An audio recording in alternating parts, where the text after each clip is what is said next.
জীবনে যদি কিছু হবার চাও তাহলে তোমাকে রাস্তায় নামতে হবে, একদম গ্রাউন্ড লেভেল থেকে শুরু করতে হবে, নিচতলা থেকে। আর যেখানে তুমি আরামাইশ নিয়ে অনেক ভালো কিছু করবে, এটা যদি চিন্তা ভাবনা করে থাকো তাহলে তুমি কিছুই হতে পারবে না। তোমাকে শুরু করতে হবে একদম গ্রাউন্ড লেভেল থেকে। এমন কিছু তৈরি করো যাতে তোমাকে নিয়ে মানুষ ভাবে, বা এমন কিছু তৈরি করবা যাতে তোমার প্রতি মানুষের আকৃষ্ট থাকে। তুমি ফ্যামিলি ব্লগ বানাইলে বা ট্রাভেল ব্লগ বানাইলে বানাও, সমস্যা নাই, কিন্তু এইসব ব্লগ কয়জন দেখবে? তোমার ব্লগ, তোমার ফ্যামিলি ব্লগ নিয়ে কয়জন পড়ে আছে তোমার ফ্যামিলি ব্লগ দেখার জন্য? কে দেখবে তোমার ফ্যামিলি ব্লগ?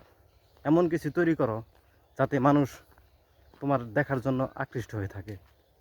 একটা জায়গায় যদি তুমি যাও, যে ভাইরাল একটা জায়গায় তুমি গেলা, যে ওই জায়গায় আমি গেছি, যা ভিডিও করলাম যে আমি অমুক জায়গায় আসছি বা ভিডিও করতে, এটা ম্যাটার করে না। যদি ওই জায়গায় এমনটা ম্যাটার করে যে অমুক গেছিলো, তুমি গেছিলা, তার জন্য ওই জায়গাটা একটা নাম হয়েছে, এরকম যদি হয় তাহলে সেটা ঠিক আছে। কিন্তু তার জন্যে তোমাকে এমন কিছু তৈরি করতে হবে, সারাদিন ঘুরতেছো ফিরতেছো, প্রতিদিন এক এক জায়গায় যাইতেছো, নতুন নতুন জায়গায় নতুন নতুন একটা ই যেটা মানুষ দেখে তোমাকে আকৃষ্ট করবে, এরকম কিছু করো। ধন্যবাদ।